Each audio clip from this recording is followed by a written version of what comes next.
My name is Chloe Kim, and if you'd caught me at that family dinner last fall, you'd have glimpsed a woman fighting back tears, sitting at the edge of our worn wooden table in our Seattle home, fork idly pushing around my untouched bibimbap, as my parents lavished praise on my brother's tech promotion while brushing off my hard-earned scholarship like it was yesterday's forgotten homework.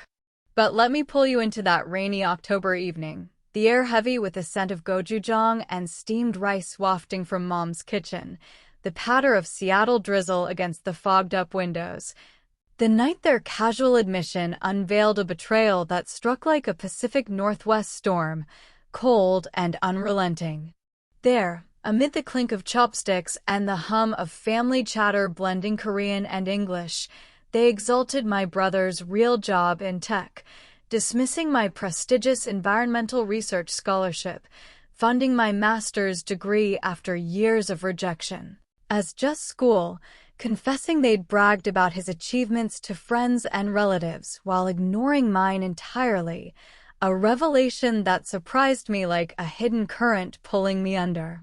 That pain, sharp as a lab report riddled with errors, flooded me with hurt, frustration, and a deep sense of invisibility, but it also sparked a quiet determination, transforming me from the undervalued daughter chasing dreams in the shadows to a woman who stepped boldly into the light, reclaiming my recognition and worth on my own terms.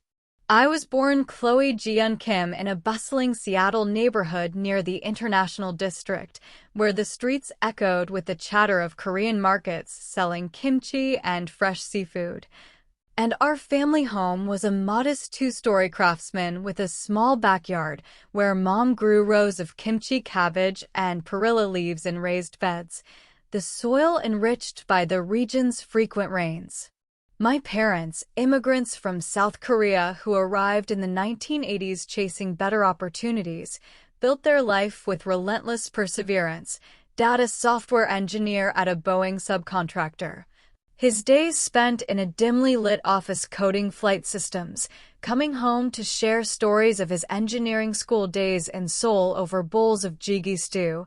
Mom, a pharmacist at a local Korean-owned pharmacy, her shifts long and demanding as she dispensed medications and offered advice in both English and Korean, her evenings spent tending her garden or helping us with homework. We weren't wealthy. Dinners were often banchan sides like seasoned spinach and radish kimchi with rice. Holidays meant chuseok feasts with songpyeon rice cakes shaped by hand, and vacations were drives to Mount Rainier for picnics under the evergreens. But love was our anchor, warm as the bulgogi Mom grilled on our portable stove during backyard barbecues. As the younger daughter in a family of three, I was the quiet observer, often overshadowed by my older brother Ethan, the golden child who excelled in math and science from kindergarten. His report cards a source of endless parental pride and family stories. From a young age, I found my passion in the environment, wandering Seattle's Discovery Park as a kid, collecting fallen leaves and sketching birds in my notebook, feeling the pull of the Puget Sound's tides and the misty forests that hugged the city. "You're our little explorer," Dad would say with a chuckle, but it was always secondary to Ethan's achievements. Ethan was the future, his path to tech clear and celebrated. I was the dreamer, my science fair projects on local ecosystems earning nods, but no fanfare. "Ethan's has got the brains for success," Mom would say at family dinners, her chopsticks pausing, while my drawings of Seattle's wildlife got a quick, "That's nice, Chloe," before conversation shifted to his next math competition. High school was where the favoritism deepened, a quiet undercurrent that shaped my path. I threw myself into environmental club, leading beach cleanups along Alki Beach where the salty air mixed with the scent of seaweed, researching salmon runs for a state science fair project that won regional honors. But college applications loomed, and my parents pushed practical fields. "Environment's important, Chloe, but what about engineering like Ethan?" Dad said over kimchi jjigae, his eyes flicking to my brother.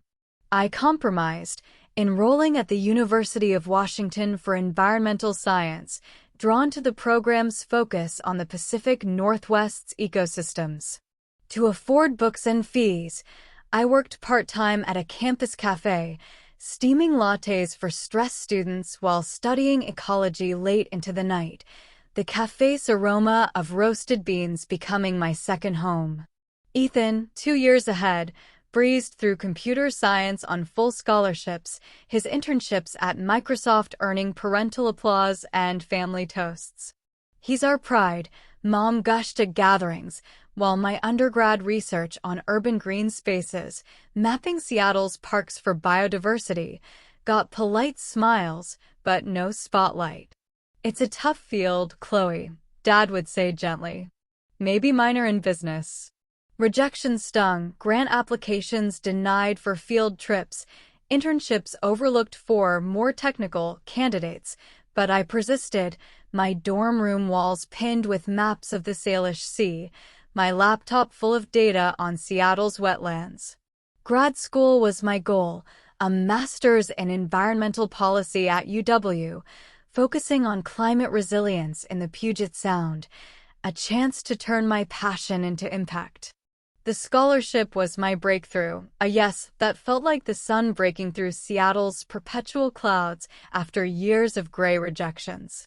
I'd applied to dozens federal grants, university fellowships, private foundations, each submission a leap of faith, essays on my passion for sustainable fisheries, recommendation letters chased from professors. The National Science Foundation Graduate Research Fellowship, NSF-GRFP, was the holy grail, $37,000 a year for 3 years, funding my master's research on oyster reefs and kelp forests in the Salish Sea. The email arrived on a drizzly March morning. Congratulations, Chloe, you've been selected. I screamed, jumping around my apartment, my roommate high-fiving me as coffee sloshed from my mug. This was validation, security for tuition, stipends for fieldwork, a chance to dive into boat trips sampling water quality, analyzing data on carbon sequestration.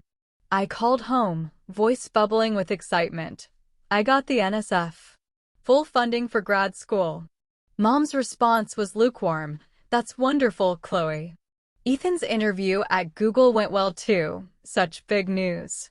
Dad added, proud of you, school's important, but real jobs like Ethan's are the goal. I swallowed the disappointment, focusing on the win, but it lingered like fog. At our family dinner weeks later, the betrayal unfolded. The table was laden with bulgogi, banchan sides, and fresh kimchi, Mom spread ostensibly for celebrating Ethan's promotion to software engineer at Amazon. Our son's a star, Dad beamed, toasting with soju. Mom nodded, he's providing for his future, bought a condo. When I mentioned the scholarship, excitement bubbling, they waved it off.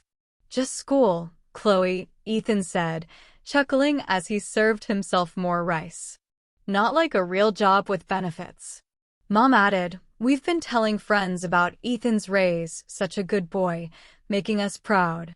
The surprise hit, Dad admitted, we forgot to mention yours. It's academic, not practical like his. Dismissed as just school, my achievement invisible while Ethan's real job shone. The words a gut punch after years of their subtle favoritism. The pain festered like an untreated wound. That night, alone in my apartment with rain lashing the windows, I scrolled old messages, congrats texts from professors, emails from mentors praising my proposal on coastal restoration. Why did they undervalue me? Cultural expectations weighed heavy, the Korean emphasis on sons as providers, daughters as supportive from the sidelines. But I was done being the shadow. Resolve bloomed. I'd share my work my way. I prepared for the university symposium, a showcase for grad research, inviting family via email, come see what just school looks like. The event was in UW's Husky Union Building, halls buzzing with students and faculty. My presentation on Salish sea restoration drew a crowd, slides of my time in kayak sampling water, data on carbon sequestration, Q&A with professors nodding. I dedicated it to my mentor, Dr. Lee. She saw my potential when others didn't. Subtle shade in my thanks. Grateful for those who celebrate the unseen paths. Family attended, surprise in their eyes as applause thundered, a professor offering a grant lead. The resolution came at dinner after. Parents teary, "We were wrong, Chloe. Your work is amazing." Ethan admitted jealousy. They started celebrating me, bragging to friends, attending my defense. I secured a $20,000 grant my research funded. From undervalued daughter, I became recognized scholar, my path illuminated. The satisfaction? Achievements on my terms. As Malala Yousafzai once said, we cannot all succeed when half of us are held back. In Family Shadows, step into your light, it changes everything. Thank you, from a heart that's found its glow, for listening to my story of dismissed dreams and reclaimed pride. If it moved you, like, share, subscribe for more real tales of breaking free. Your support shines bright. Together, we celebrate the overlooked. Until next time, chase your scholarship.